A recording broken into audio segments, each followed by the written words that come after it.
ready for another lesson?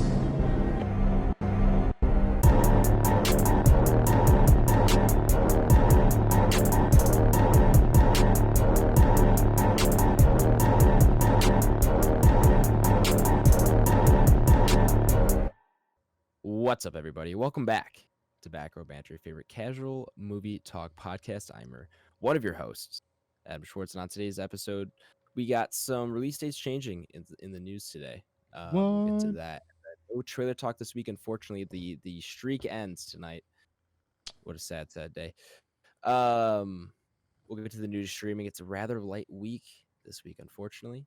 And then what we're watching and our main review for the episode is going to be District 9.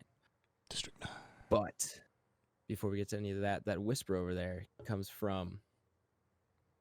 What am I this week? I had it. Hang on. The Lucky Leprechaun. Oh. Oh.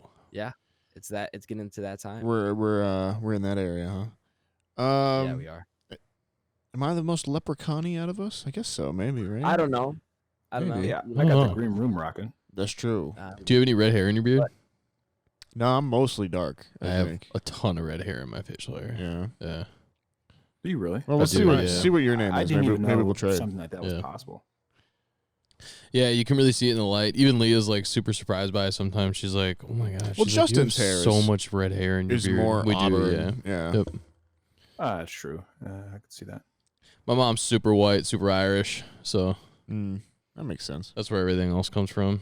50% Spanish. Everything else is like German, Norwegian, Irish, all of it. Does that mean you want the Lucky Leprechaun this week, Tyler? No. I don't know. I might want to trade you. Depends on what mine is. Yeah, I guess I don't know. We'll see. Well, that's the future face of Twitch, Tyler Vidalis. Oh yeah, Nathaniel can't have that. I'm a superstar. I will be the future face of Twitch, ladies and gentlemen. The future second face of Twitch. Thank you very much. And rounding out, I would like to. That's it. Yeah. I'm sorry. That's what I would like to be known as from now on. The second face of Twitch. The future second face of Twitch. Rounding out the squadron is the spring superstar BlakeHolder. The squadron. Hold on. I like squadron too. Yeah. Yeah, that's incredible because we're like the squad and we're in like little quadrants right now. Squadron. Go ahead, Blake. What's going on, fellas? Not much, man. Good, man. How's everybody doing? Everybody's mental health okay? You know, as far as I can tell, yes. For sure. Yeah, That's all you can ask for. I think as far as we can. I think we're all doing all right. What are you gonna do, Good, right? good. Spring is coming, man, and I'm excited. And Yeah, honestly, man. it's kinda already Good here. weather out I'm here. already here when down here in Missouri. Yeah. Makes it makes everything a little bit easier when it's 65 and sunny. Dude, You know? Yeah, it Hey, really does. hey, It's Adam, I crazy wanna- what the weather does to our mood. I wanted to ask you, What's up? competitive Call of Duty. How does it work here? You're the only person I know that follows it. I'm sorry to get Okay. us into video game talk here, but I've been seeing it advertised a bunch, and I am genuinely curious as to like how it works. Okay, what do you want to know? Well, like your what team's the confuses you? Optic, right? Optic, Chicago Optic, yes. Okay. Are they pretty big? Are they They small? franchised. They are pretty good. They got top 4 in this last major out of, I believe there's 12 teams. But are those guys playing death matches? What are they playing? All right, so it's every series is best of 5. Okay. They play first map hardpoint, Okay. second map search and destroy, Uh-huh. third map control, fourth map hardpoint, fifth map search and destroy. And are they playing against each other? Like Yeah, it's 4 on 4. 4-on-4. So okay, so but it's not like 4 in random lobbies or anything. And then you No, like a no. point You system. form teams, you Okay. franchise, and yeah, so that and you practice together. It's like you know, it's like a league, like the NBA. Sure, or something sure. Like that. They franchise. They gave them cities. So there's the Chicago Optic, there's the LA Thieves, there's the Dallas Empire, and they're all tied to previous Call of Duty organizations, but they're just rebranded for consistent branding, essentially for Gotcha. competitive So play. it becomes more like a team kind of thing. Yes, and they're not the first to do this. Overwatch is really the first to do it with their Overwatch League, which is pretty big. And then a lot of esports followed. So I've also heard the name the Chicago Huntsmen, but are they bigger? Or are they Well, like that is the Chicago Optic. Okay, So that's the rebrand. This was the rebranding, sort of. Okay. You're going into the weeds here, but basically, Optic was an organization in Call of Duty. Their owners got bought out, Okay. and so the owners went with another organization because they had a fan base. It was almost like Sure. FaZe. Optic was like FaZe. So the Optic brand of the people in Optic were no longer part of that brand. They went to another organization, basically formed the Chicago Huntsmen, Okay. and then they recently reacquired the brand of Optic, and so now Got it. they're back to the Chicago Optic. Okay. That's the short version of it. All right. Try Fair to make enough. that as fast. I got it. No, I think I'm on board here. Okay. I think I'm tracking. Yeah. I think we're there. Listeners, I hope you're following that as well. I hope that wasn't too distracting for anybody. But now you know. And got if you the don't inside look know, there. now you know. Yeah. And knowledge Well- is half the battle. What I do know is that we got some news this week. First up, F9 shifts gears, delays a release 1 month to June 2021. Tyler, thoughts? I'm not like overly sad about this. I mean, we've been waiting for how long, so it can just Yeah. if it gets pushed back again, it is what it is. Yeah. It'll be here when it gets Right, here. like I'm almost on like I just need to know like next week basis with movies. Like, Nathaniel, is it possible this delay is because Vin Diesel is pursuing a career in the music industry? well, listen, I haven't been hearing anything directly from the superstar himself, or anything like that, but I could say, it's possible. We have to at least entertain the possibility that this is We have because to of this. entertain the thought that it could be because he's I've blowing up. I've been trying to let everyone know about Feel Like I Do. I've been using it in my demo tracks at work. I've been unironically listening to it to myself. Like, Do you tell the customers that it's Vin Diesel? oh, I play the game. It's who do you think this is? The musical stylings of Vin Diesel. Yeah, it's true. It's That's true. the line? One of the guys I did it to today. He's like, I don't know. Is it like Bruce Willis? I was like, close, very, very close to what Bruce Willis looks Closer like. than what all three of us guessed. I was, yeah. Yeah. But yeah. Where did this start? I forgot. Oh yeah, Fast 9 being delayed a month. Yes. Yeah. Oh What god. were we talking I about? totally lost track of the conversation there. May 28th. Yeah, I wouldn't be surprised if this gets pushed back again. It seems like it's all dependent almost on just they seem to really want to release this when there are people in theaters and that kind of thing. Who knows? We'll see. But then was something else coming forward at all? No. Fast 9 was going back, but Yes. It's So our that's going second. back. Yeah, it's our But second news story. Unrelated, different studios, but A Quiet Place. Is it different studios or is it? I honestly don't know. But A Quiet Fast- Place 2 is its release date is getting pushed up to Memorial Day from I believe it was September. Yeah, so it got pushed up from September 4th. Or I'm sorry, this is the wrong date. Where is it? Well, this story. There we go. September 17th. So Quiet Place is moving forward. Fast 9 is moving back. Yes. Okay. That's essentially the gist. I'm sorry. No, that's okay. Yeah, no worries. The Fast 9 one, I don't really care for it. I'm actually pretty intrigued by A Quiet Place 2. So Yeah, me too. yeah, that's a lot of the trailers and kind of small clips you've seen from that definitely look pretty interesting. Looks like it's a bigger movie. Because they got a few scenes in there. Looks like they're like out at town or like where the outbreak, maybe not outbreak, where the invasion, quote unquote, first happens. Right. So you can kind of see a lot of society. Yeah, I think it'll be good, man. I'm definitely tuned in for that one.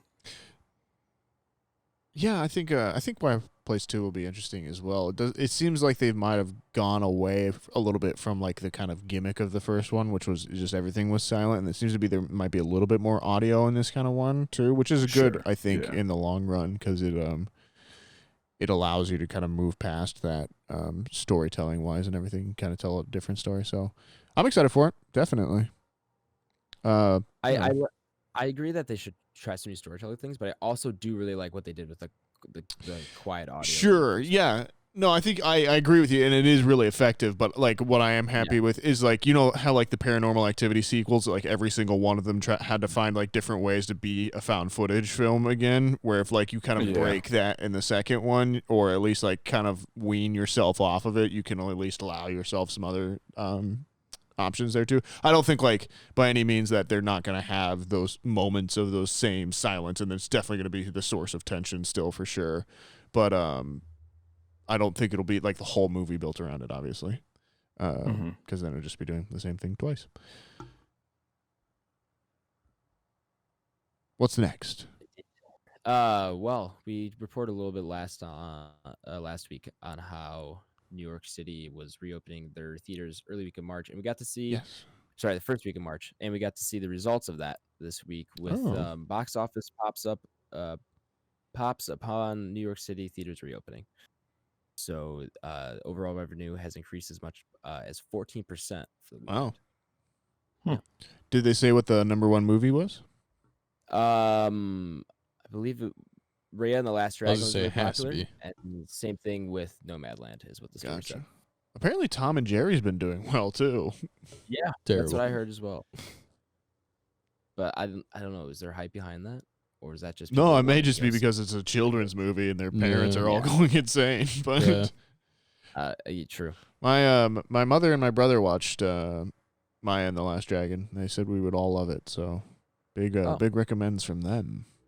I'm down. I'm off all week, so I think probably gonna find some time with Leah or something. We do have or maybe the three of we have a us. spot in the show schedule that is blank currently. Oh, bit March of sizzle. 30th, so we could get it out Bit of sizzle. sometime soon. And our last news story for the day is young Gamora actress Ariana Greenblatt joins Cate Blanchett, Kevin Hart in Borderlands movie. So more castings for this movie. Where are we at here? I just want to get your overall excitement. Who is she playing? Okay. I honestly thought this thing read as Ariana Grande. And I was like, wow. No. That's a big name.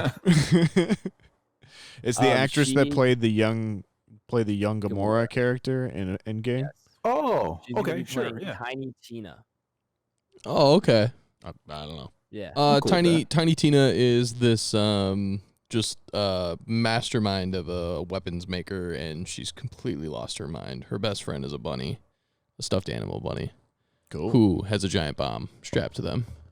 The more I hear about this, the more I feel like it has to be some sort of like animated or CGI influenced or something like that. Like I don't. It's got to be some kind of CGI influence. I don't know if they'll go full animated.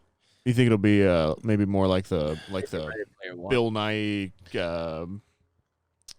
Davy Jones, something Kinda, like that? Maybe like the face mapping or like even like a because I feel like they have to stay true to the art style of the video game. I feel like if they don't, then they're gonna lose a large amount of fan base that's for this game or for this movie. What are you trying to say, Ash? I'm sorry. Do you think they could do something like Ready Player One? Yeah, 100%. Yeah, I guess maybe that's a better example than the 15-year-old movie Pirates of the Caribbean, Davy Jones or whatever that I kind of brought out. Or like Alita. Yeah, Alita or sure. Ready Player One are I'm great sure examples. it would be heavily influenced. Sure. By some kind of animation. Motion capture is the word I was trying to think of that entire time. The old MC. The old MC. The polka dot balls. All right. Well, that's it for the news this week. Unfortunately, no trailer talk, but Boo. do have a little bit of news streaming. It's a rather light week, though. Tell me What about we it. got, man? To Netflix is Last Chance U Basketball Season 1. I've never So- seen Last Chance U. Are you familiar with it? Go ahead. I think Adam, he just asked if anybody was familiar with it. Yeah, I've watched. I think there might be 4 seasons. I think I've seen 2 of them. They're pretty good, especially if you're into like athletics. It follows a junior college, and like their football program. And I think the first like 2 or 3 seasons are like notoriously a really good junior college. Okay. So you see like a lot of players, and I think a few of those players are actually like in the NFL now. I think one of them's on the Chiefs Okay. or something of that nature. But yeah, it's pretty cool. You just kind of see that. Then I think this one, it's obviously the first season they've done for basketball, Mhm. which is probably interesting I'm to kinda people who have interested like a in. basketball. You know what I mean? Yeah. So I think it'll be cool for sure. All right. So if you kind of like a Yeah, so more check this out. docu-series, that kind of style Yeah. thing. Yeah, Yeah, 'cause, I mean, college- docuseries, athletics. yeah, people like college football, but also people really like college basketball. Yeah. And this is a good time For with- sure. For sure. And I'm sure even some of those guys now, like to Adam's point, if you're watching college basketball the next year or two, like there'll probably be some names there. Somebody will probably end up being drafted, you know. So if you follow Sure. sports, I think you could definitely come across some interesting people. Cool. Yeah. That's all if that's coming to Netflix. Amazon Prime has got Jack and Jill. Adam Have you seen Sandler's Jack and Jack and Jill. I was just Yeah, gonna. man. Oh no. Yeah, no, Oh no. I wouldn't watch that movie. A lot of people Okay. thought that the whole 25-year anniversary of Adam Sandler crushing that ball down the fairway was going to be like a promo for like a 25-year like follow-up movie between Oh, sure. not Billy Madison, Happy Gilmore. Happy Gilmore and Shooter, Oh, yeah. which would have been a cool way to promote it, Yeah, it would have, but I haven't heard anything other than but that. not. Rumors, rumor mill. Hey, we can do it. That's all for Amazon Prime. That's why. All I right, put so it they're on there. getting 2011's Jack and Jill. Yeah. Yep. Okay. Dude, it's a light week. What can I tell you? This might be one of the worst weeks we've ever had. Hulu. I'd rather and have HBO Max nothing. will- well, Hulu and HBO Max have nothing. Disney Plus has assembled the making of WandaVision, so that's that series that we talked about a little bit last week. Sure. Mhm. Shows the creation of WandaVision, how they made it, and all that. And then they also have a Marvel Studios Legends. So this is It's kind of like a description recap is- thing, right? yeah, it serves as an exciting refresher for the various heroes and villains making their way to the highly anticipated streaming shows premiering on Disney Plus, setting the stage for the upcoming adventures. The episodes will feature Falcon, Winter Soldier, Zemo, and Sharon Carter. So it's So- basically there for if you either don't remember Right. or haven't watched any of the Marvel stuff, but you want to watch that, you can watch that stuff and they kind of get primed into Yeah. the universe, that kind of thing. Yeah. Okay. Maybe that'll be fun. Probably better than Jack and Jill. Definitely better than Jack and Jill, actually. Nah, Jack I and would- Jill's So much better than huge. Jack and Jill. Huge. Hey, man, Al Pacino's in Jack and Jill. I don't Al think I've Pacino- seen that movie before. You don't. You don't. Sure. You don't got to do any more convincing. I just thought it'd be funny to bring up. It is funny to bring up. I applaud Yeah. your strategy. Thank you. What we're watching, guys? It's What not were Jack we and Jill. watching? What were you guys watching? You go first. You want me to? Oh, Yeah, no, why not? wow. no, you go first. Reverse card. Uno reverse card. it's really unfortunate because I haven't watched a lot this week. That's okay. It'll end with us. Well, so I will say, I have been watching a lot of lectures for a class called Politics in Hollywood. Okay. So it's this class about the shows in Hollywood and the movies in Hollywood that have political messages or were made with political messaging in mind. Like I was watching lectures today on like The Daily Show, and then we learned a lot about early shows that influence like things like Norman Lear made. So early sitcoms that influenced or paved the way for like social movements or advocated for social issues through their sitcoms and stuff like that. So really fascinating class. But for that, I have to write an essay on a show that has some kind of play on politics. And so I'm doing the first season of House of Cards. So I've been rewatching that this week, and it's been really good. I forgot how good that show is. It's a little hard, a little bit different watching it now, obviously because of Kevin Spacey and everything that happened with that. What happened But with Kevin it's Spacey? still really, really good. Yeah. What happened with Kevin Spacey? You were Yeah, gonna no, ask I that. was just Yeah. playing Tyler- devil's advocate there. Tyler's trolling. Yeah, I mean that was an excellent show. I don't know if I could watch it anymore. Is it weird? It is weird. It is a little weird, Yeah. but at the same time, I mean, I gotta watch it, and Yeah. just kind of like enjoy it for what it is. I mean, I guess I would It's well I would directed, still it's- watch the writing is 7. great. I love how Yeah. they break the fourth wall with his monologues. Mm-hmm. And it's just it's really good. It is weird when he's on screen. But, Yeah, I mean, I can I never imagine. watched gotta it. get past It's a good show. it. Yeah, I heard good It's a things. great show. How did your essay end up on Beautiful Mind? I haven't written it. I Or- haven't written it yet. It's due next week, so I'm Oh, going okay. through it. Was it 5,000 pages? Is what we landed on? What we decided was no, wasn't it 2 or 10,000? Or it was 1,000 words. It was 1,000 words. It ended up being 4 pages. Yay! Throw it in the Double bin. space. I thought you said you hadn't Double written it space. yet. No. Never mind. I thought you were talking about my last essay. Oh, what's the last essay? Were you not? The one you you- wrote on Mr. Megorium's Wonder Emporium. What's the word? No, Eternal Sunshine. That's the one. That one was 4 pages. Okay. 1,000 words. Did you get it back yet, though? No, not yet. Okay, that's what I was asking. I'm sorry. I was not. I That's didn't hear okay. you ask, I got it. Anyway, yeah, that paper's due next week. I'll let you know. I guess I'll update you guys what I write about.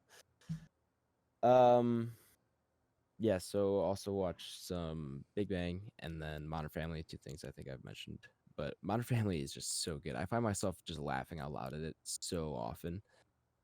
They just got such good. It's such great writing, and the comedy is so like one-liner, and I like how, in contrast to Big Bang Theory, how there's not a laugh track, so it just feels a lot more natural, almost like an Office kind of comedy. So it's very different from what I've been watching. So it's kind of kind of fun to contrast the two, because they're both kind of sitcoms, but they're both very different in how they do that. So, Do you find yourself like comparing the two and analyzing the two now that you have kind of more of a film education, or a little bit more of one, just Yeah, in yeah. everything? Yeah, that never goes away. trying. Once it starts, it doesn't stop. But yeah, it's been good. And then that's pretty much been it. All right. I've just been I've been doing so much homework. I haven't had a ton of time to watch stuff. So That's Yeah. fair. Not bad. let's Wonder how let's that go to goes. Blake next. Why don't you guys go last this time? Okay. Sure, man. I'll kind of follow up with you. I didn't watch too much. Finished up Batman Beyond. That was cool. As I Yer- keep saying, that was kind of my late night show, so that was cool. I'm gonna have to find something else to kind of put on late night. I think I'm leaning towards probably running the Boondocks back. Yeah, we funny were enough, talking. we Was got that a couple Boondocks. weeks ago or last Couple week? We were weeks talking about ago, that. Yeah. Yeah. And that show is hilarious to me too. Show That's is just like a wild, childhood bro. memory of me.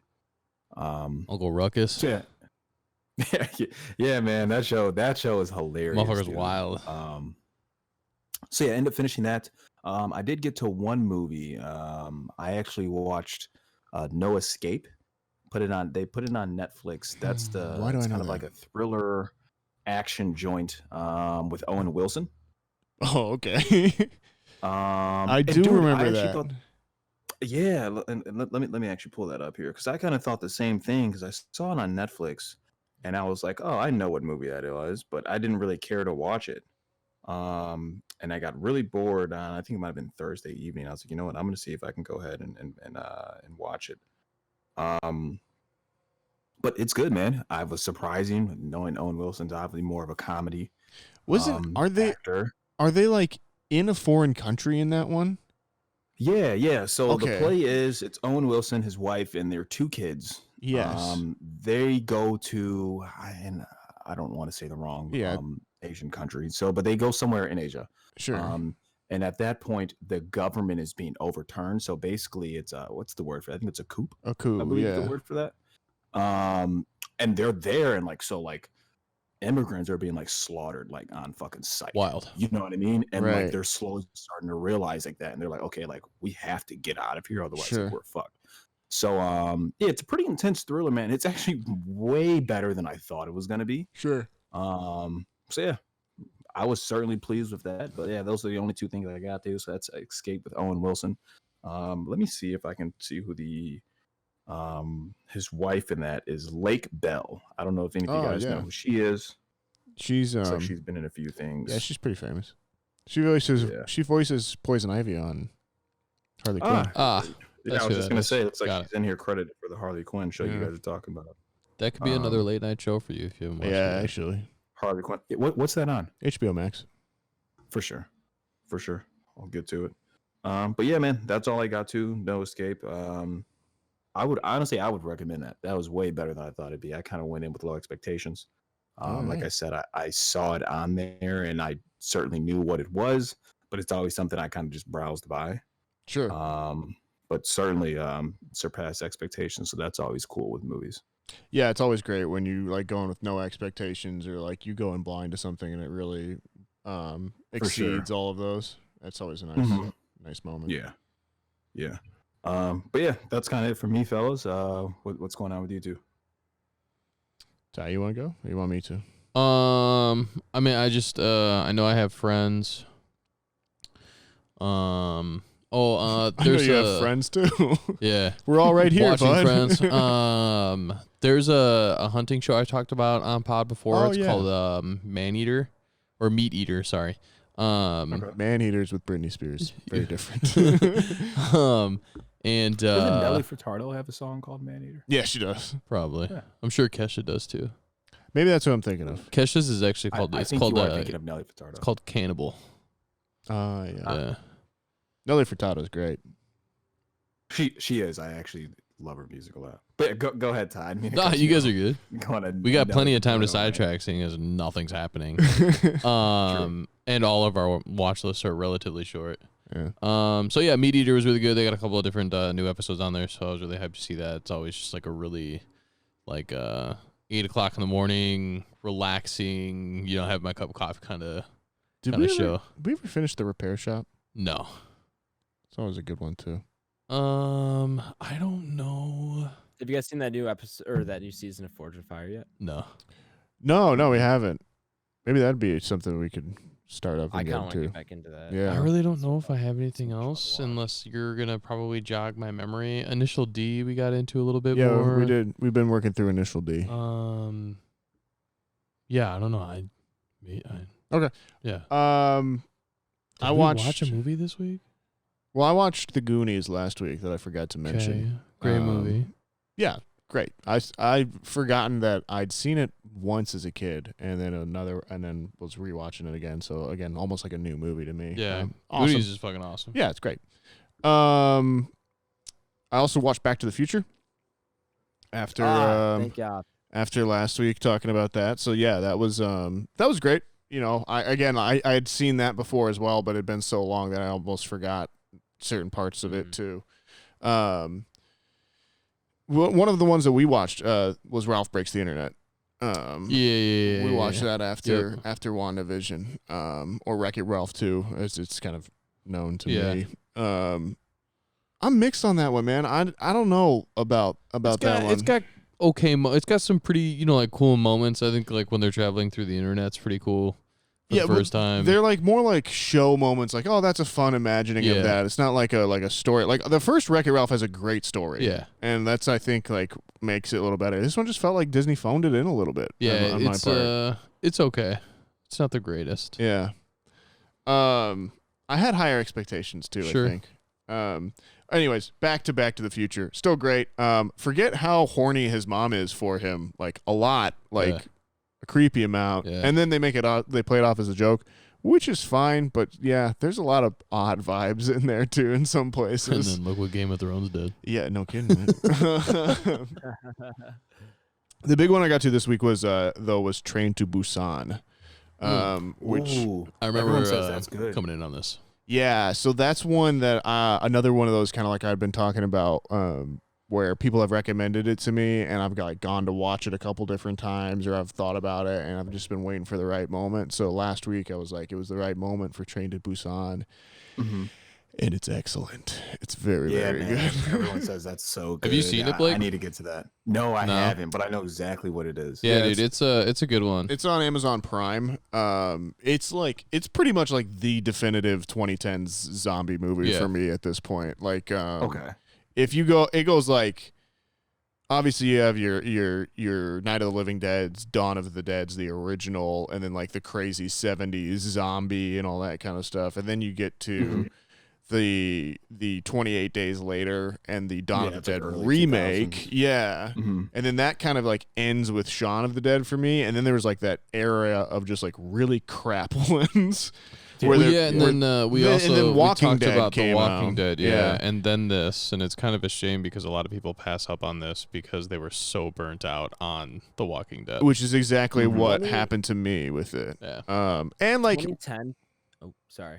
And like World War Z too, I think also took a lot of this thunder. I really like World War Z. Oh no, I though. love World War Z. Yeah. World War Z is fucking awesome. I don't mind World War Z. I love World War Z. I would watch World War Z anytime. All day.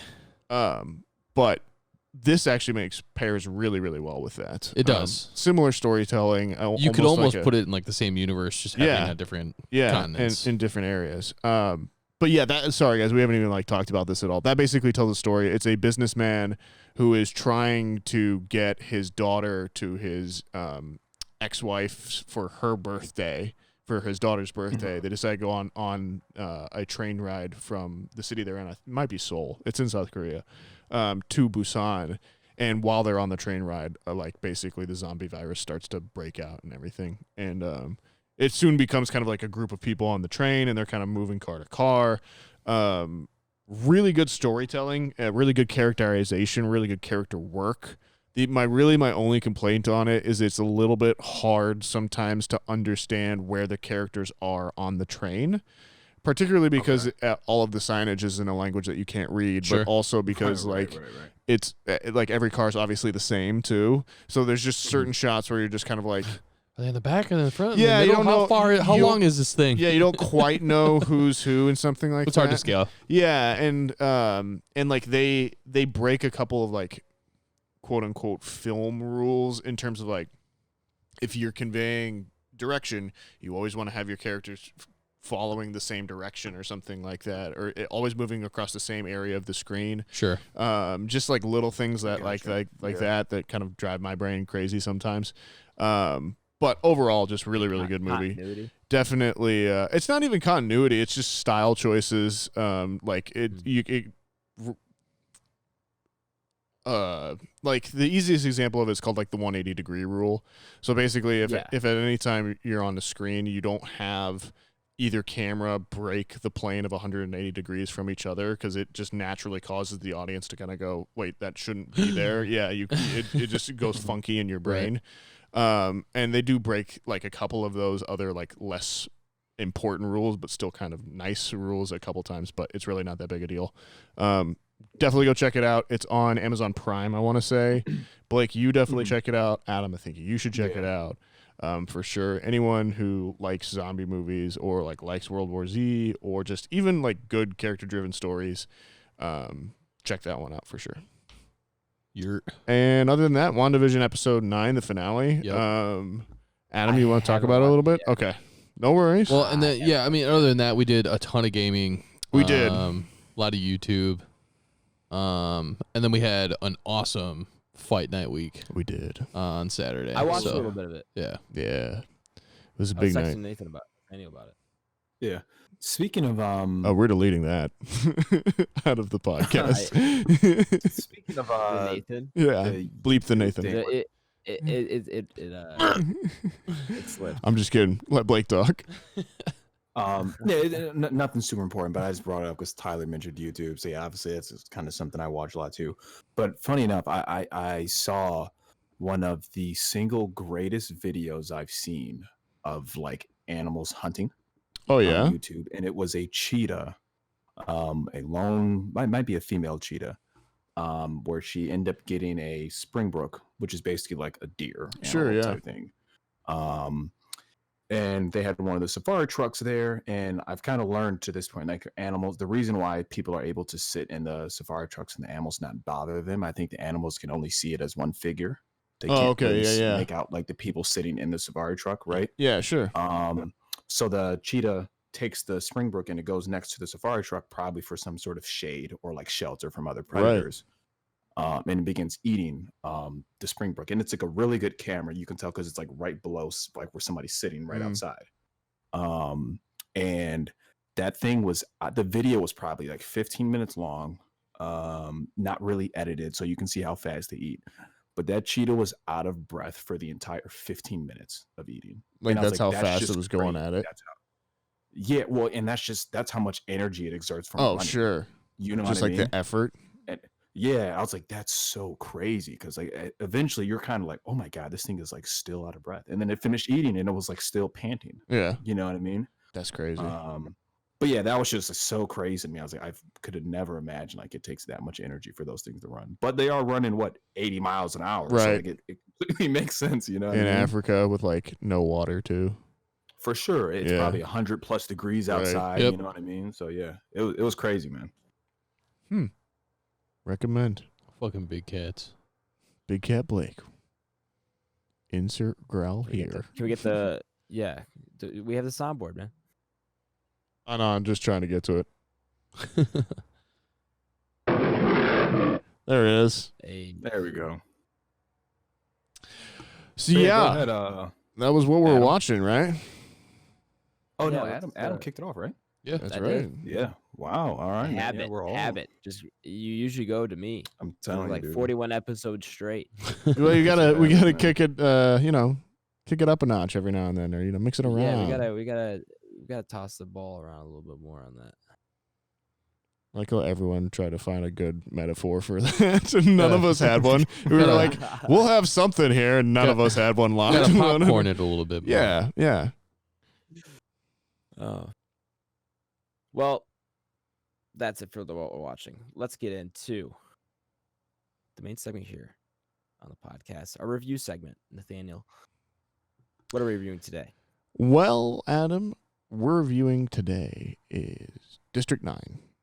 As you may have heard at the top part of the podcast, I'm going to take a little minute here and explain to you just how our review segment works here at Back Row Banter. So what's going to happen is basically I'll introduce the movie. It's District 9, like I just said.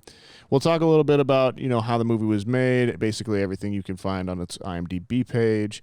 And then we'll give a plot summary of the movie up to any points that have any huge spoilers on it. Obviously, if you don't want to know anything about the movie, go watch it now and then come back later and listen to this. But we'll go up to that plot summary point. At that point, we'll kind of kick out anyone who doesn't want to know any of the big spoilers or anything like that. Don't worry, you can come back later because you're going to be listening to where we rank this movie on their Entropy list, which I'll explain in a second. But after we reach that plot summary spoiler point, we'll all go around, kind of give our bigger thoughts on the movie, and we'll all have to decide, would we recommend you watch this movie, yes or no? From then on, it will be Spoiler Town, and we'll have a nice clean sound break there as well too, and we'll give our kind of deeper thoughts on the movie. Maybe some areas we liked, some areas we thought it fell a little bit short, maybe something one of us might change or anything like that. And once we've kind of hashed all of that out, we'll throw it up on our Entropy list, which is our big list of everything we've watched on the podcast to see where it ranks. Which I'm thinking we need to make like a physical list at some point too. I think we should have like a board. Yeah, like Top Gear. Like Top Gear. Yeah, I think We just should- write it on a magnet. Yeah, and and then we just- just slap it on there. I wouldn't be mad. Yeah, I think that'd be fun. You're the resident handyman. Can you speed Yeah, up? maybe. Maybe I could think of something cool. Let me Pinterest it later. Ah, Let me yes, get the some creative- handyman's tool of choice, back. Yeah. Pinterest. Let me get some creative juices flowing. But yeah, that's how our main review segment works, and I guess let's talk about it. Let's get into this, as Ryan Hollinger would say, right? Yeah.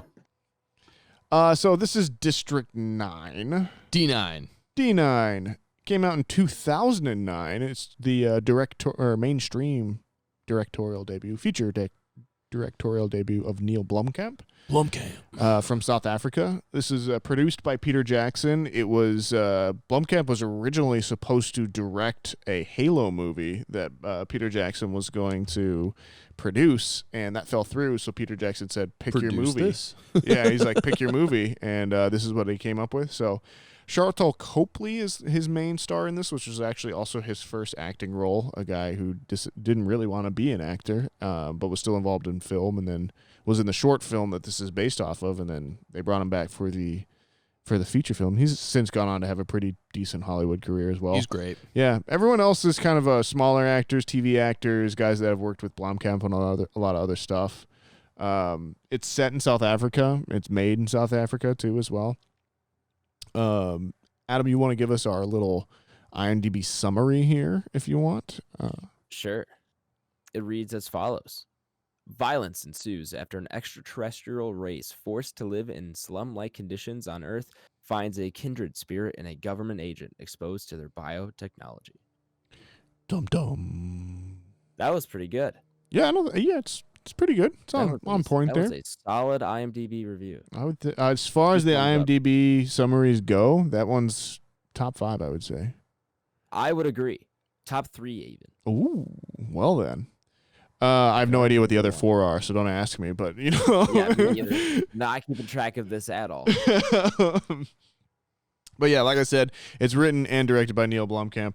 That's kind of basically all you need to know about that. The movie itself, as Adam kind of said from the summary, the kind of plot goes as thus. You know, sometime in the 1980s, an alien ship arrived down over Johannesburg, South Africa, and promptly didn't do anything. Instead of attacking or anything, it basically sat up there.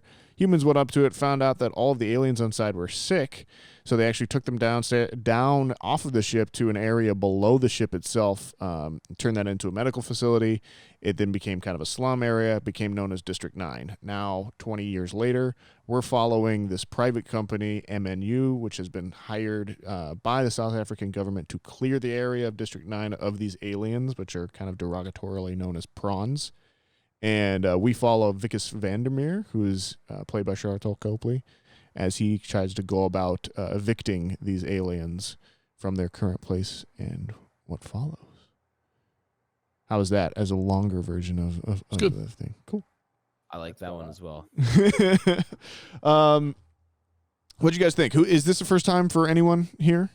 Me. I was gonna say I think it's first time for Adam. First time for Yeah, Adam. I thought we Well, established not- this. I'm sorry. Yes, Did you? established a little bit? Was this one that you had hoped to see, or were you were waiting on seeing? I've honestly wanted to watch this since it came out in Okay. 2009, but my dad didn't let me watch it as a kid. Because of the racism. You Papa were 9 at the Schwartz. time, so it makes sense. And I just never kind of got around to seeing it. I've almost watched it multiple times. Like I've scrolled past it and been like, oh, I should watch this, but like I've just never had. And Yeah. So, finally got around to it, I guess. What'd you think? You know, I liked it. I wouldn't say lived up to the hype that it was kind of built around it, because this has a pretty, it's pretty well regarded, and Yeah, it's got a pretty big cult following. it's probably at this point. yeah. I was gonna say would this is it more of would like a get cult a- following than like a masses following. So anybody Yeah, that you that's talk what I'm to kinda trying about to this get at. movie that likes it, they're probably just they love it. Yeah, it kind of exists in a weird space, I would say, in some ways, because like it has won some Oscars, but they're like makeup and special effects Oscars for sure. There was, I think, there was an original screenplay, maybe nomination and a directing nomination. I'm not sure if those were at the Oscars or not. Right. And you're right. It is kind of like it's well regarded. It's kind of well known, but the true fans of it are like definitely the vocal fans of this one for sure. Mm-hmm. Yeah, so going into it, I kind of had that weird expectation for it, and I don't know. I see where it comes from, and I'm on that board of that a little bit, but it also didn't live up to like where I thought that it could have been, like where I thought like the height of it was. It Sure. didn't live up to that, but I still really liked it. I thought it was really solid. I thought I had brought up some cool stylizing to it. I like how it starts as a mockumentary, kind of, and it's almost starts satirically. In That's the kind of what vibe way to it. are you like kind of reading that? I'm interested. Just I read it. I mean, I was watching with my friend, but we thought some of the parts in the beginning were kind of funny, like what he was doing, how he's just kind of walking up to aliens and asking them to sign eviction. Sure. Like, To it was sign the kinda- eviction notice. it's kind of funny. Yeah. Yeah, so I kind of like how it starts out in that way, and it's kind of supposed to be funny, and then it gets kind of way more serious, and it transitions that mockumentary style, or I should say more documentary style, I guess, Yeah. but that documentary style into more regular film based, but also kind of blends it a little bit because they do cut back to some interviews. I don't know. It was really weird. I like how they did that. I don't know. They matched it up pretty well. How it blends into the both into the other form. To your satire point, it is quite funny, especially the first time you watch it. The hard part is they don't do a very good job. Well, I guess that's not true either. It's very easily overlooked the fact that this has been going on for 20 years. And that little fact kind of gets lost in there. So for somebody that's first watching it, it's hard to put yourself in 20 years of like this happening. But yeah, it's still really funny. No, I agree. I think you both are 100% correct that it's played for black comedy. I just didn't like. I think it was the word satire that threw me off a little bit, and then like you said, you're satirized. You said it yourself. Like once you explained it, they're satirizing the kind of bureaucratic corporate culture of this area, and I totally get that. I think that's definitely part of Vicus's characterization, and one of the things that I think really works at the start of the film but doesn't necessarily work as much later on, and I'll talk about that probably a little bit more in the spoiler section. Spoilers, you say? Yeah. When? Later on. Oh my god. I know. Jeez. Bit of sizzle for you. But yeah, it's what else was I gonna say? I am kind of in the same boat as you as my overall opinion on it. I think, Adam, I'm pretty mixed in some ways. I remember it being a little bit better than I thought this was in some ways, and a little bit worse in other areas. So I've had a kind of a reversal in some areas and some changes in others. But overall, I think it's pretty effective. It's definitely was kind of a. I like that it's sci-fi. It's hard sci-fi, and it doesn't really hold your hand with any of that kind of stuff. It's pretty workmanlike in that, and that documentary style definitely helps with that too. I found I will disagree with you a little bit, Adam, in that I think the documentary style. When it does change, I found that break so noticeable that it broke my kind of engagement with the story in some ways. Where like you're just there, and then all of a sudden I was just like, wait, you can't have that shot. Like, how would you know that's going on? And then it kind of broke me out of kind of the spell the movie puts on you a little bit. So I for me that was a little bit less successful, but it sounds like from your point of view you saw it as more kind of an artistic choice and almost that kind of thing. So I think that works as well.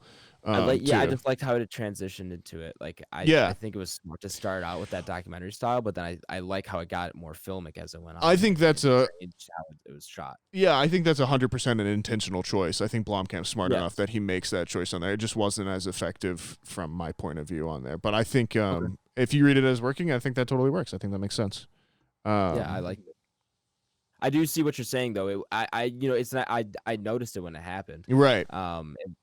But it was more. I felt that was more like, okay, this is when the story is kind of ramping up a little bit. Sure. More than I see that it took it out. I can see where it took you out of it, and it kind of did for me a little bit too. But I still it didn't take out my enjoyment out of it anymore. Definitely. For me at least.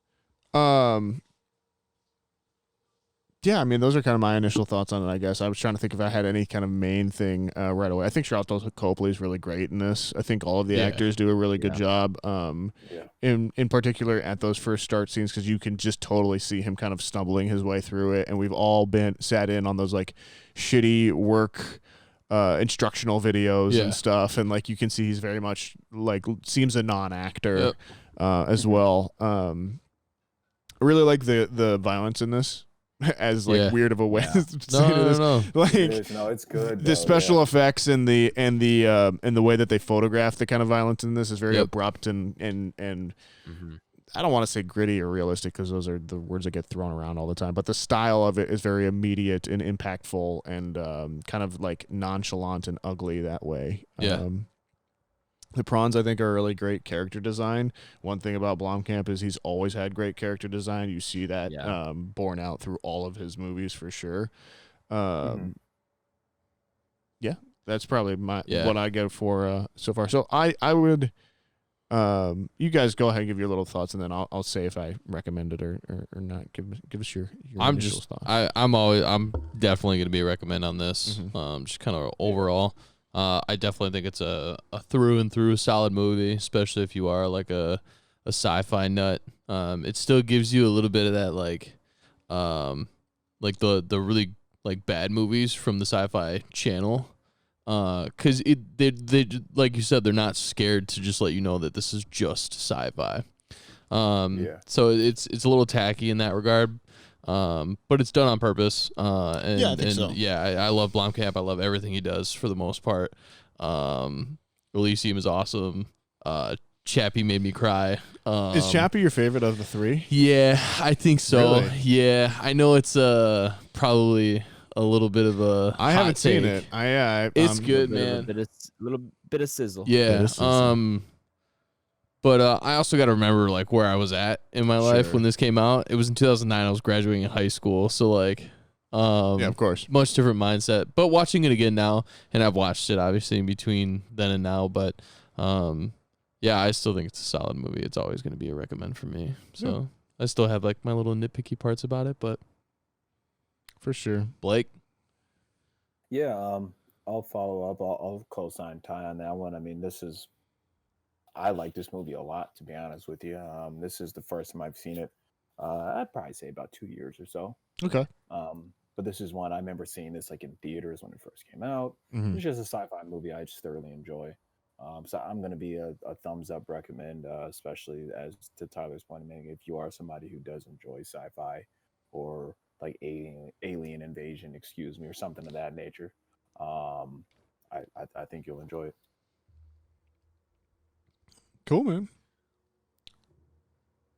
I think that's gonna be recommend all around. Then Yeah, I mean, I'm still a recommend for sure. yeah, me too. I do have issues with the movie. I think For sure. I'm mixed on it, but it's still a recommend. Would definitely recommend go see it. It's worth checking out. Yeah. I agree. I think the concept is really cool, Mhm. and I think it's pretty well executed. The world building is really good. It's definitely worth a watch. Cool. Should we go All right, into well, we're gonna- spoilers. The spoiler zone. The Yes, we're gonna spoiler get into zone? the spoiler Shit talk goes here. down. If you have not seen District 9 can't or say you that do not yet. want it spoiled to you for whatever reason, go ahead and check the episode description where I will give you the timestamp to jump to. You'll be taken to our ranking up upon the Entropy zone. Hop upon. Spoiler talk. spoiler zone? We're on the other side, people. Shit goes down. Down. Shit goes down. Shit does indeed go down in a rather alien way. Yeah. So Wickus, who is Vicus. who is Wickus? doing the evictions, comes across one shack, one area, and while investigating it, he comes across a tube that blows up in his face. Mhm. This black liquid goes everywhere. Tries to kind of play it off, go about the rest of his day. Starts to feel ill later on. Goes to the hospital where his arm, which he had injured earlier, being thrown by one of the prawns. I think he got like kicked by one. Yeah. And then Or, like he burns it somehow. yeah. Has started to molt into a Throws up claw. everywhere. Yeah, throws up. Once he's at the hospital, they start to cut off the bandage, and we're in a body horror. All of a sudden, he's turning into one of the prawns. It is sort of erupting out of his skin, and he's got this prawn arm.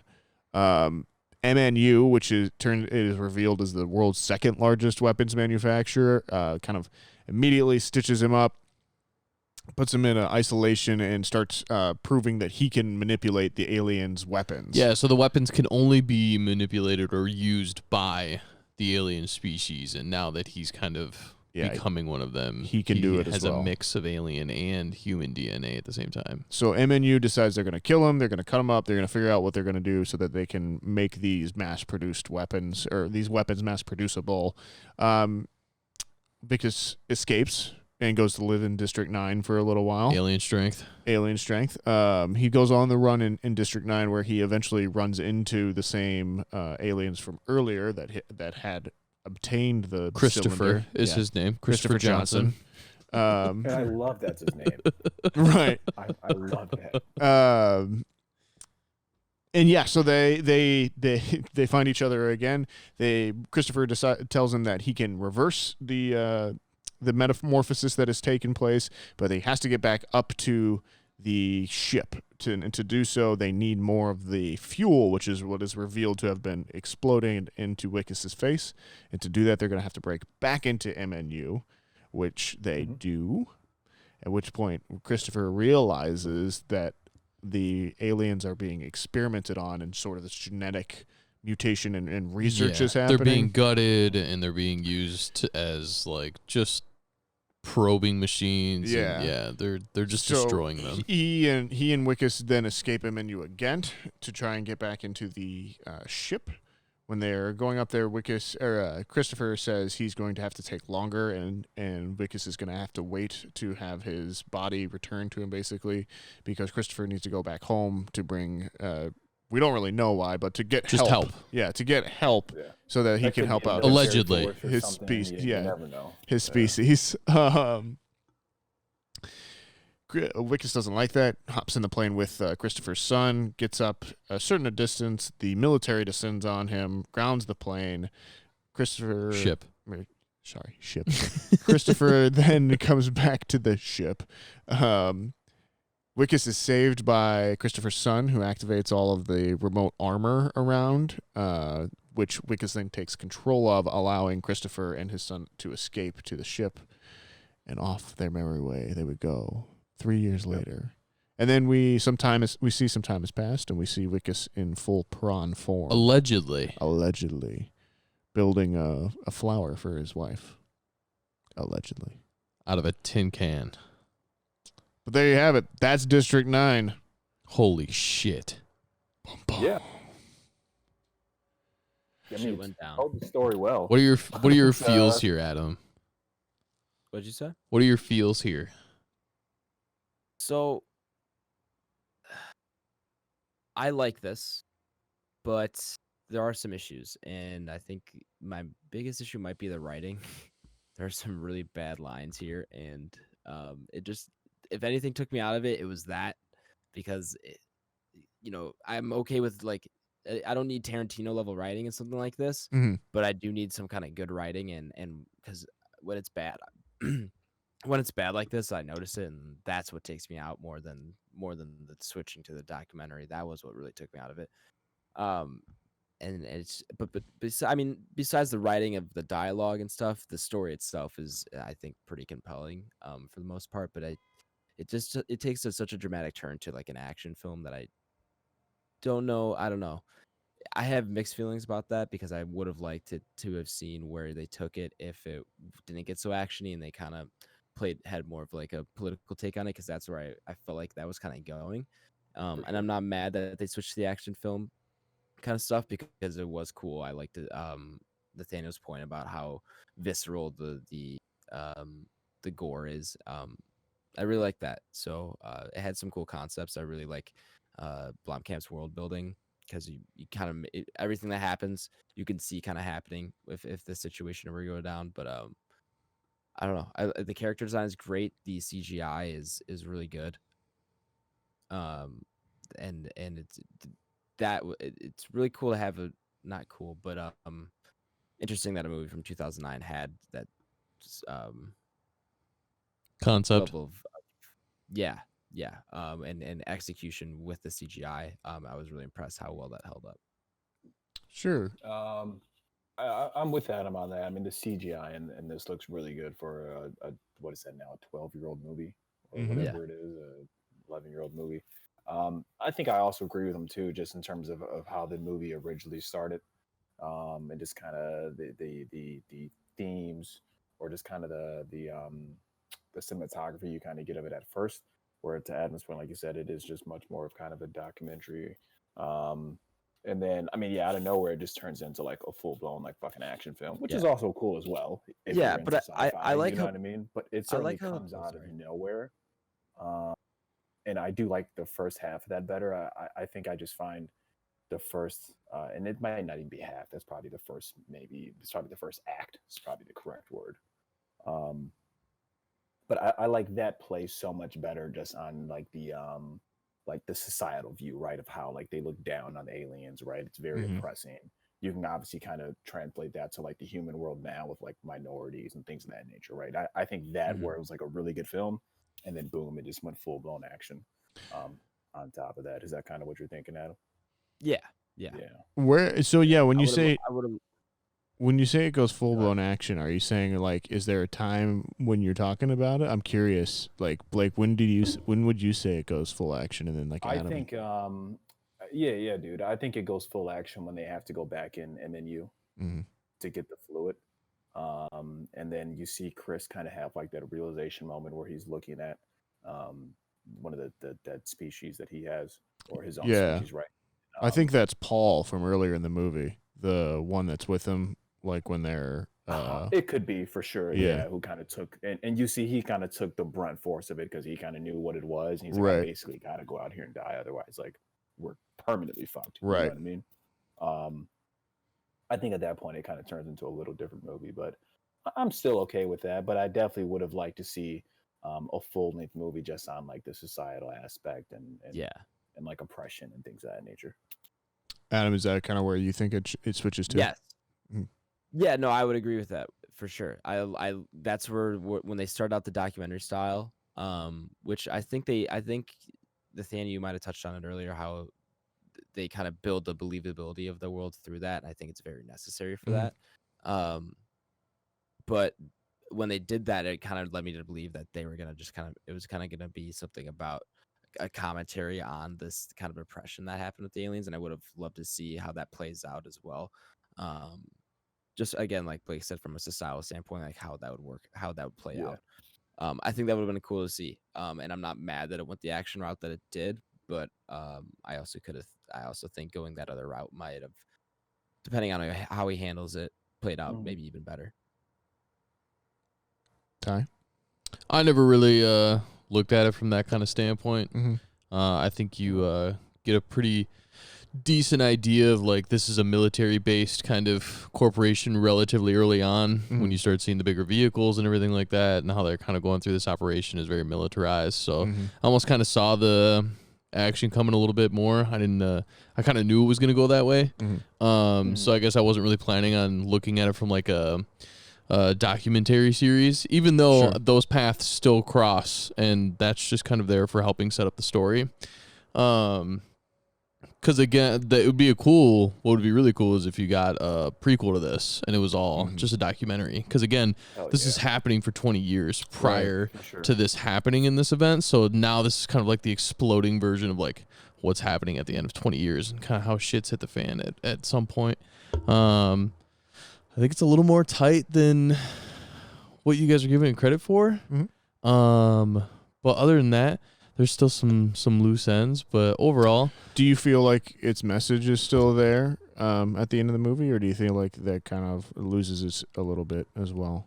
No, I think it's still there because at one point you really kind of see Vicus be like, "You don't want to go there, dude. It's the tents are smaller than the shacks. You know, like it's hell. It's a concentration camp." And I think it's pretty cool how you get to see his character kind of turn from one side to the other and kind of just how he was manipulated through his father-in-law and stuff like that. And but yeah, I don't think it gets faded there in the message at all. He obviously ends up still going home with his son and everything like that. And yeah, I think for me, I tend to actually agree with you, Tyler. I think the messaging in the documentary style, while I don't agree with, I don't personally like the choice to move away from the documentary style as much either. I think his kind of choice in doing so, and the story that he still continues to tell after the documentary switch does still kind of back up this core message that he has on kind of racism and oppression, obviously, as well. And it's, I think it's weird too, because we're viewing at this now almost like three major like events almost like away from when this movie came out too. And so like it's crazy. this is obviously a conversation that's still talked about, or still being talked about today. But then, like, obviously this is South Africa, and that has this whole basis in like apartheid, and their own struggles towards equality down there, which I myself confess I know not nearly enough to make any sort of like educated symbolism there. Like I think we were talking that for them, I'm pretty sure like the Christopher Johnson name is kind of emblematic of the renaming of black people. Yep. With their names, or the natives of Africa. Correct. After the Dutch moved in after that too. So like that's definitely very much there and part of it too. But I like that it's also tied into this very much this Nazi concentration camp style thing too. So it is much more. It is a metaphor that is accessible for quite a few people as well. But I also I agree with what Adam and Blake are saying too, in that I think I didn't have any issues with dialogue per se, but the characterization of Vicus is strange in that he is inevitably our protagonist, but we don't really feel like he learns much of a lesson by the end of it. Like his arc is almost all physical, Sure. And that's okay if you're going to have the movie be this kind of moment that happens around Vicus. And I think when it is working as a documentary like that, that puts you in that moment a little bit easier. And so you're able to be okay with that a little bit more. But it's when it changes into that filmic style and you don't necessarily have that catharsis moment for Vicus. It's supposed to be there, like you pointed out with the him saying you don't want to go there. Yeah. And you tell me, but like he only does that after he's exhausted all of his other for himself. Yep, 100%. And that just doesn't feel like this. It doesn't quite stick the landing for me on that point, from a character plot standpoint. And I think that's just exacerbated a little bit by that kind of transition that we kind of keep talking about too. I think the only argument I have to that is that he's in a mixture of DNAs. So from like his standpoint, he's changing and he's got feelings for these prawns now, and then at some point his switch flips and the human nature portion of it kicks in to where he feels like he needs to be greedy and look out for himself. And I had a really hard time with that too, because I just wanted him at one point to just turn and stay that way, and then you get like these really brief moments like where he beats the shit out of them and then steals the ship, and then because we get those physical breakouts for him. I'd love for there to be almost a more we see more of those kind of emotional switches too, and that's kind of part of the thing too. Like a great film you will always know what your protagonist is thinking, regardless of if they're saying it or if they're acting it out. And the great films, you don't have to say anything. Exposition kills more movies than we want to talk about. But I do have a little bit of trouble kind of with Agreed. Vicus and like where his head's at a couple different times. And I think that's, it partially might be down to inexperience on some of the guys too, but it is partially down to the writing as well too. And I think it's kind of the issues Adam's having with it as well. So, and I mean, because even if you look at it that way, if you look at kind of like the metaphor that's in the meta text in there too, it's like this, like, okay, so the minorities are supposed to kind of like save themselves because they're going to have to rely on themselves to get out of there. But then the only reason that's going to happen is because the oppressive regime has exhausted all other options, which is a hell of a message, but is a very dark message, I guess, too, which is, if he wants to go with that, that's fine. But it's very interesting choices along the way there. I think overall it's still effective. I think for everything that we've said, it's really, really good. But it just doesn't quite stick that landing in some ways for me personally. That's my big talk time. Everyone else can talk now.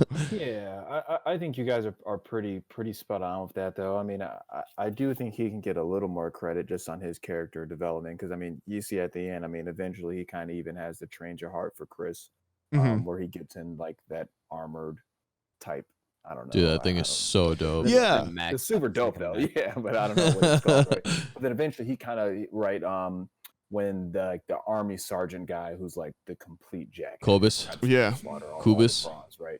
And then his colleague comes to me. He's like, hey, like he's not gonna talk. And he's like, okay, well, like fuck it, just kill him, right? And then obviously he kind of turns and kind of has a change of faith, right?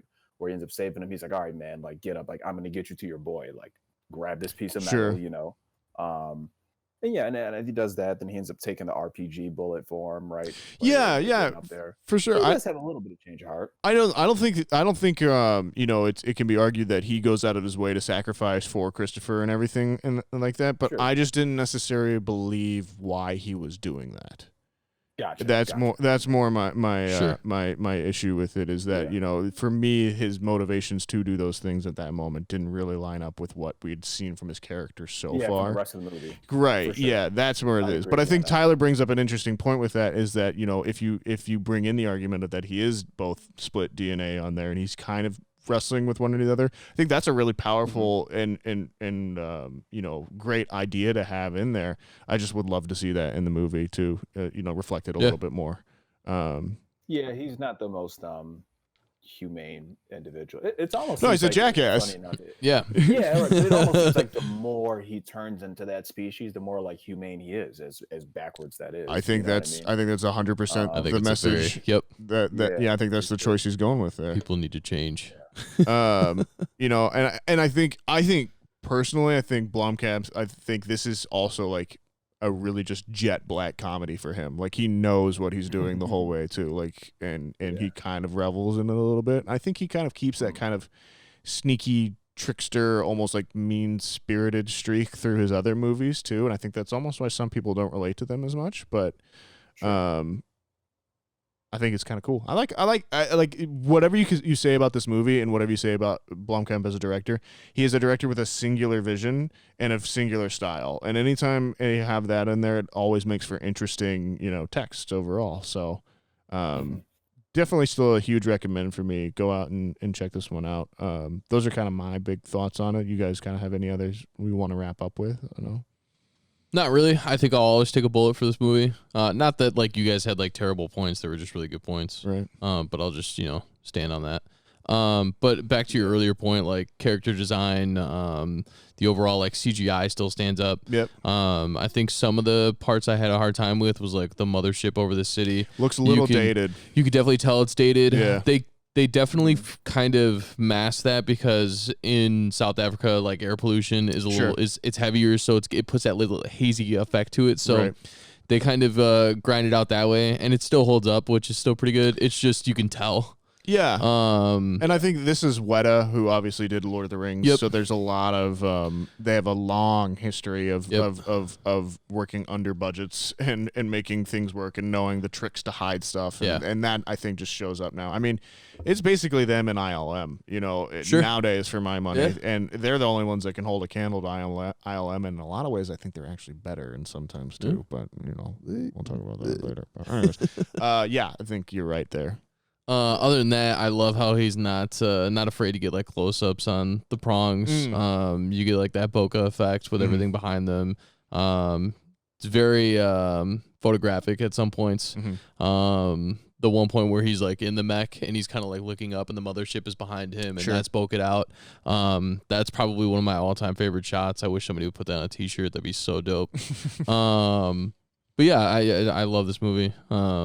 Probably not as much as I did in 2009. Sure. Yeah, for sure. Coming from a different mindset, you know, like 2009, I'm like, this is the coolest sci-fi movie. Right. And then, you know, 15 years later, you're like, oh my God, this is like just a good like political. Yeah, this is Schindler's List right, with yeah, aliens. There's a lot in this movie. It's not just like aliens killing each other. Right. But yeah, it's I think it's grown on me a little bit more over the years, and it's always going to be in my back pocket. Definitely. Yeah. I'm with Tyler on that one. I think it's definitely the as more time goes on, as kind of Nathaniel said earlier too, the movie's still very relatable, right? We're to the point, I mean, obviously it's super far-fetched, but just kind of seeing how society and how the government works now, it's like, I think if aliens like fuck gave, I wouldn't be surprised like if something like this was possible. I wouldn't be surprised this would be the outcome. Right. You know what I mean? Like on a very serious note of like the government trying to go in and like take things over, right?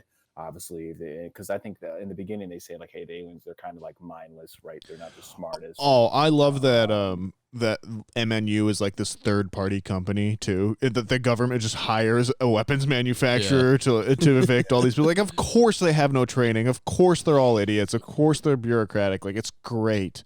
Right. And yeah, it's you're 100% right. I think all of those things work really, really well in those moments. But it does Let say, me go ahead. go ahead, man. No, you go ahead. I was gonna say, let me ask you guys this then. So I mean, obviously we kind of saw Vicus take the fuel or whatever liquid that is, right? Obviously it happens to be the fuel that Sure. it turns into a prawn.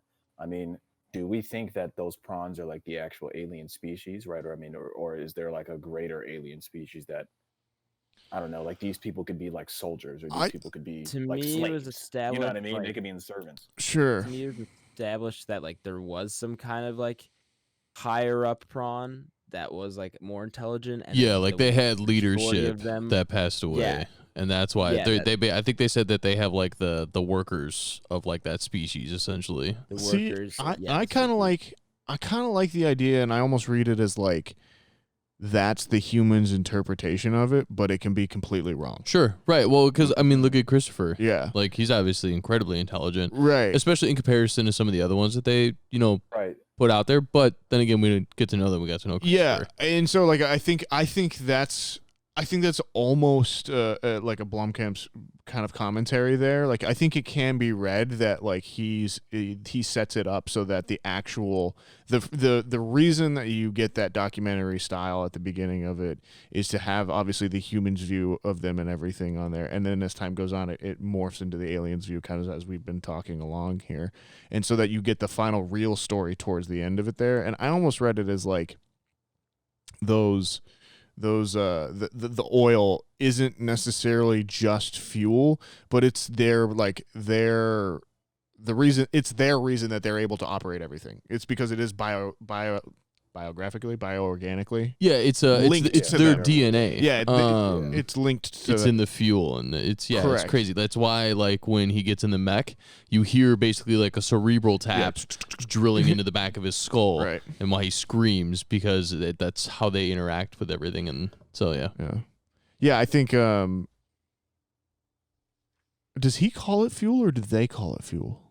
They call it fuel. They call it I'm fuel. pretty sure they call it fuel. Okay. Yeah. But it can just be But- more than one thing. That could just be the way that he's interpreting it to him, Right. because he knows he doesn't Yeah. And understand what it is. That was another thing too. I wish there was just something that they addressed with the language, like at some Barrier. point. and yeah. how like he can and understand how it. he can. Yeah. How I think Christopher that goes can- like down to like the DNA kind of feel. right. And I Yeah, need that. I know. I feel need you. that link. Like kind of an explanation for how he But I can't mean, understand them they could earlier even and then understand switches. each other earlier, right, when they're doing the eviction notices. right. I think that's more or less Christopher understanding English versus Vicus understanding alien. Yeah.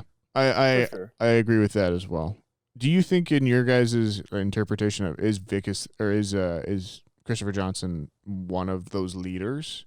I think he may have been I on his think way. so. That's the hard part, right? Because like Right. the highest Yeah. could have died. Right. And the only reason that most of the prawns now are stupid is because maybe they were super early on in learning, and now that everything's kind of like shitted on them, they just don't have the opportunities to learn, Sure. which Yeah. plays back into all the Right. political shit. There could be a For sure. doctor in South Africa who just doesn't ever get the education that he needs to become a doctor Right, right. and To be a doctor. cure cancer. For sure. So yeah, I think maybe Christopher was just kind of like on the edge, and he just took himself to the next level, pushed himself to be that intelligent, and he's kind of the only one that's figured it out in 20 years. For sure. Yeah, that's a good point.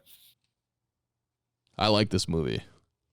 No, dude, I'm with you too, dude. I genuinely like this movie too. I think we might have. Dude, I was Yeah. into it. I was into it. Yeah, I've been pretty critical of it this entire podcast, but I was into it for sure. Yeah, I mean, like, reality is it's been allowed us to talk about it for the last 30 to 40 minutes. So, True. And again, I would rather have this than so many other movies, so many days of the week, True. Yeah. So, More. Yeah, I would love more stuff like this. yeah, I love it, that. District 10. Didn't you say last week? I'm sorry. I think that's how this whole thing came up, is because at some point we heard about District 10, Yeah, and that's probably. what kind of brought this up. It was either that or the fact that it was supposed to come to Hulu or did come to Hulu. For like 2 weeks.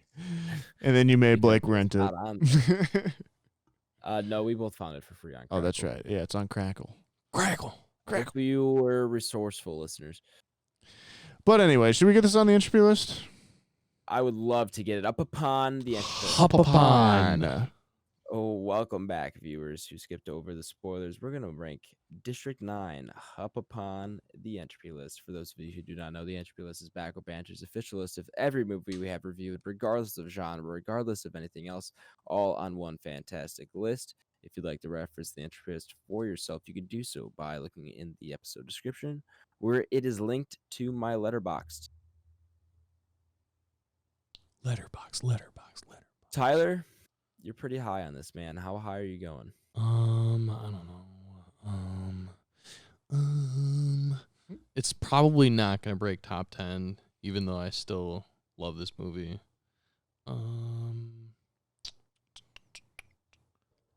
Let's see. No. No.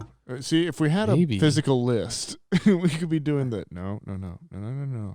There's a visual gag for you, listeners. It's been a while since we got one of those in. 17. 17. So below Kill Bill and bumping down Boys in the Hood. Yep. Interesting. Hmm. Okay. Further separating the Kill Bills. Okay. Well, the All first right. one of Yeah. that is the better film by far, so I can't argue with that. Blake, where you putting it?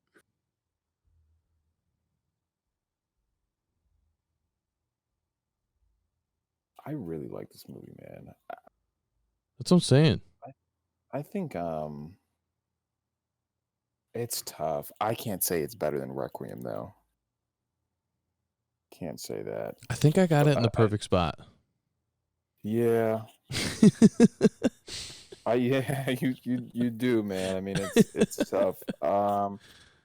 Like it more than Frozen. Like it more than Paid in Full. Like it more than Kill Bill Volume 2. Then if it's between this and Boys in the Hood, that's kind of tough for me. I think I would probably put Boys in the Hood over it. I So I'd really probably like put Boys in this the at Hood too. 18. So above Kill Bill Volume 2, below Boys in the Hood. Okay. All right. Nathaniel. Yeah. I don't have it there. Okay.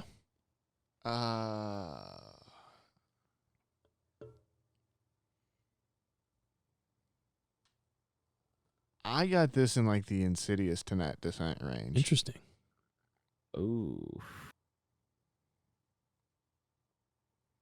Very interesting. Yeah, like I mean, no disrespect to District 9. I think it's a really good example of genre. And I think it's got a good message, and I like everything about it. It's just it falls down in the storytelling aspect in some situations Sure. for me. And maybe I'll change my opinion on it. I've changed it before, obviously. Before We're gonna watch Chappie this week. we're gonna go through all three. It's just like on a personal level, and then that way you and I can, because I want to see Part of how what's this throwing stacks me- up against that. Part of what's throwing me is still the Descent being so low on here too, and then like Blind Spotting's a really good movie too. I feel like that one gets a little bit hard done by too. Dude, I didn't even realize how low the Descent was till you said it. And I had to like scroll down another row, and the Descent at 28 is sick. I think I could get this to 25, so just below the first Frozen, and that's probably where I'm at. I mean, I definitely can't go So above 20. Die Hard. Above Die Hard. Yeah, I below definitely can't go above 22. You may be able to talk me into above The Strangers, but that's really where I'm at with that. Sure. Okay. Yeah, What are you, I'd say 20. I'm going with just 23, just below Halloween. Okay. What are you thinking, Adam? I'm in the same range as Nathaniel. I am more 23, 24. just because I maybe even it's tough. The Strangers was really good. The Strangers is The good. Strangers yeah. is super solid. The Descent at 28 should be illegal. I don't agree with the Descent being that low, but the one thing that fixes that is if Tenet goes lower. That's the hard part for the Descent. Right. Yeah. I mean, we could in my mind, you could flip Tenet below the Descent and Blind Spotting, and then just keep those the same. And Yeah, but we're the not. rest of the list goes fine. I know. We will have a We will have the correction episode at some point. we will have the correction episode. So then We can what all do lay you out our arguments in a fair analyzing? court. Adam, what's your final number? I'll probably land it with Nathaniel at 23. Okay, Okay. so So you guys are going below Halloween 2018, above The Strangers. Yeah. middle Yes. ground would be 20. Just below Paid in Full, above Frozen 2, or below Frozen 2, above Soul. Actually, I guess the average would more or less be Soul, because I'm the only one that had it at 17. Blake technically had it at 18. Yeah. So, All right. So do we want it above Frozen 2 or below Frozen 2? do we IMD battle it out? We can. All right. Yeah. I'm we can game. do that. I'll look up Talk Frozen. District 9 is 7.9 on IMDb from user reviews. And Frozen 2 is 6.9. Point Yeah. difference. So it looks There it is then. So just below District Paid in 9. Full and just above Frozen 2. number 20, baby. Baby. Baby. Baby. I love you, baby. There you have it, folks. District 9 slotted in. Boom. Slot God, the it's so much entry less list. stressful when it's below top 10, isn't it? It is. It's much Oh, more for like sure. Everyone's kind of like, okay, whatever. I'll live with that. Right? We must protect the sanctity of what is it? The top like 13 now, or just actually Yeah, 15. It's a murderer's 16 row, man. Man, you know, it's killers. It's killers across the board. All right. Well, that's Next it topic. for our main review. What Our are we doing next next week? topic is going to be the Boondock Saints. Ooh, I've never seen that either, man. I know I exactly have what not. it is, but I've never seen it. I'm excited. I didn't. Norman Reedus is in this, and I'm assuming That's a it's 90s Norman movie, right? Reedus. Like a 90s. I think it's late 90s, early Yeah, thousands. I'm gonna say 99. I think it might be. Yeah. I'll double check it. Or if somebody else has a computer with faster fingers, be my guest. Boom. But yeah, we're kind of getting in the 99. You're your- Yeah, man, I'm curious. I'm kind of excited to watch this. I've never the St. watched that, Patty's yeah. Day theme. Yeah, I was I don't know, like we were just saying St. Patty's Day and I was just like Boondock Saints. Not that there aren't other great Irish movies out there or anything like that, but you know, St. Patrick's Day is basically an American holiday anyways, and there's nothing more basically American Irish than the Boondock Saints. So true. I would have never known that this movie even had like affiliation with like St. Patrick's Day. Oh, it 100% doesn't. It's just that they're Irish. Oh, They're okay. Irish. I thought it was Yeah. literally just like a guns blazing action movie. That's pretty much which I what it could be is. Completely wrong. Oh, This okay, is fair. this is like if That's what I was curious. You guys said that. this Does it is take like if place on St. two Patrick's Day? Irishmen came to America and fulfilled their wild, wild west American dream. Yeah. But we'll see you next week with that one. Cool. I'm not. Where's the? Do we got an? It looks any like it's info on that Prime. Streaming. Cool. We'll make it work. Yeah, and go check out Ryan the Last Dragon maybe in theaters or something, folks. Maybe we'll be talking about Yeah, that soon.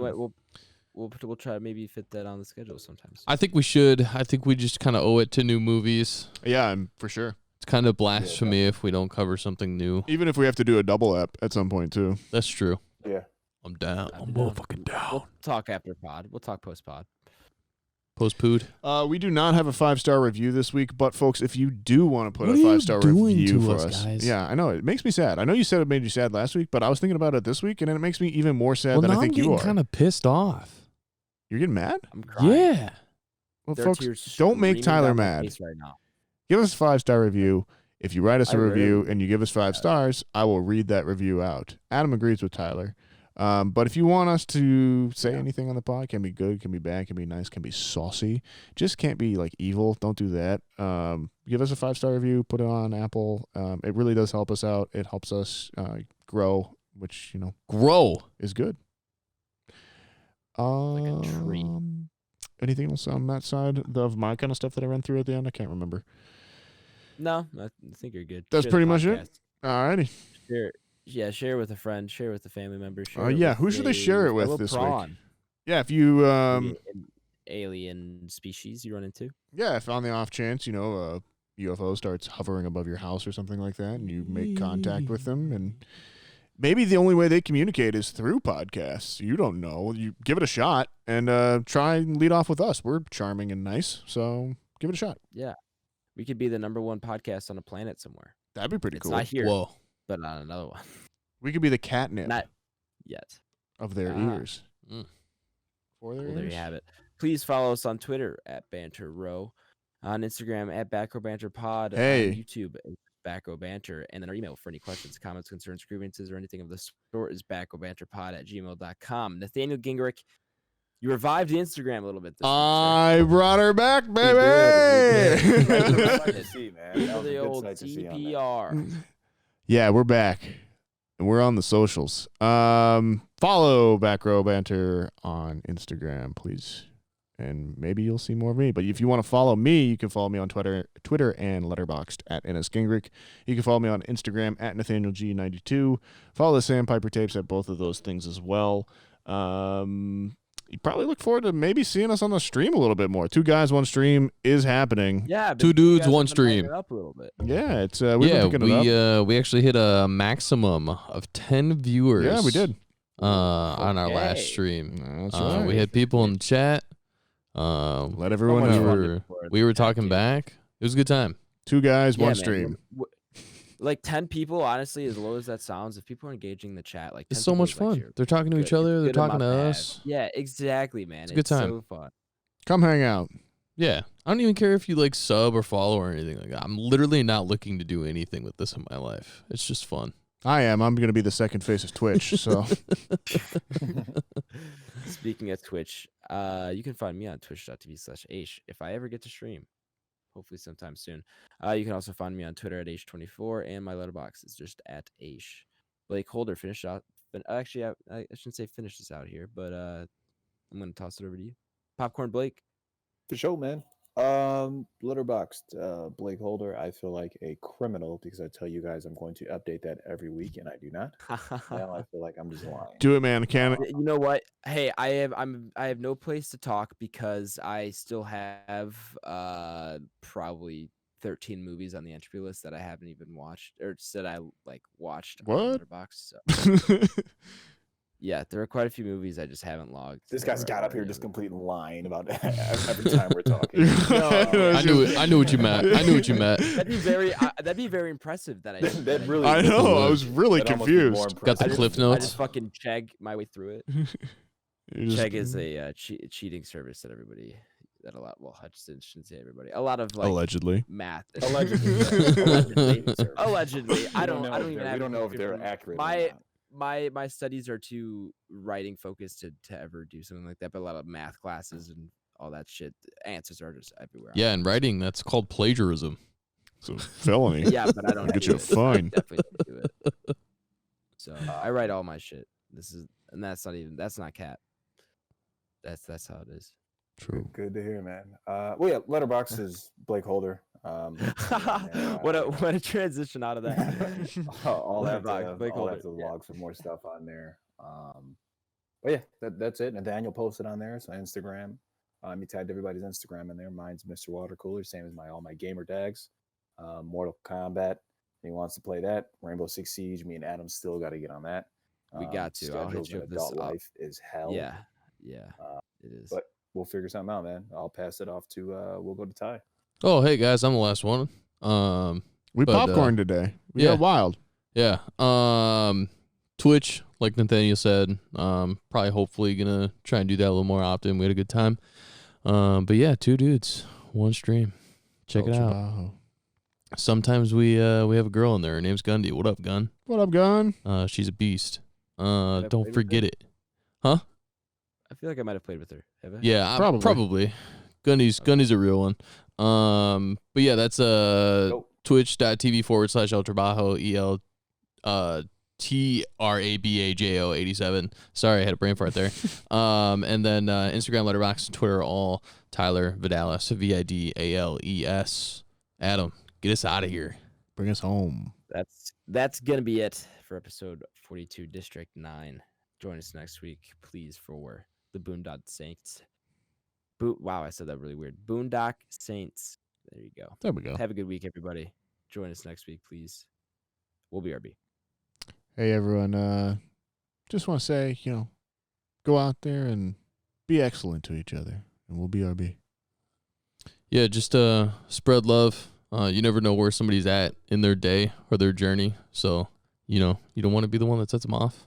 And, just be a good person in general. Spread the podcast. We want to grow.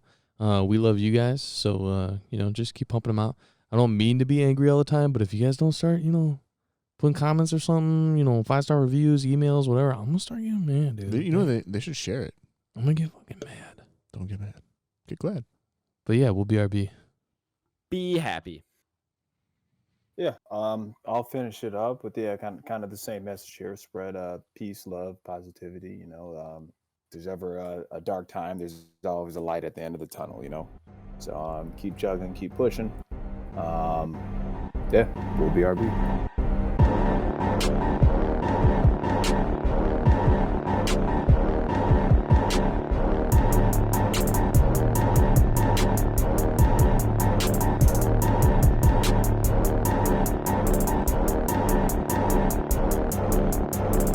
America. Ready for another lesson. Temperatures are going to be good this week, boys. Dude, it was beautiful outside today, dude. Bro, it was beautiful today I down went to, here. It was Portillo's almost on 70. lunch. I think it was Yeah. 70. Yeah, dude, it was like 60 degrees. I was like, holy shit. It was dope. Yeah, dude, that's It's been nice as fuck down here for like for about sure, a week. bro. If we can keep About a that week or rolling, so. I'm cool, man. Yeah, I think the Yeah. temperatures are supposed to be up, but we're supposed to catch rain. Yeah, which I'm cool with. Totally I'll cool take with. that over fucking Snow. 15 in snow any day, bro. It's been sunny here for like a week and a half. Yeah. Hey, Adam, you shut up. But I've been, you know what? I was gonna follow that up with a but. I've been But? inside watching lectures all day. Yeah. Like Yeah. I haven't been able to enjoy it, and it fucking. Can't you sucks. watch them on your porch or some shit like that? I wanted to start doing that, but it's very helpful having the two monitors because I can just I can multitask a little bit and then Sure. have like the notes up, have the lecture up. Knock down a Right. wall, bro. Do you have to have your camera on for lectures, Adam? Dude, Probably depends Does on it the depend on the teacher. professor?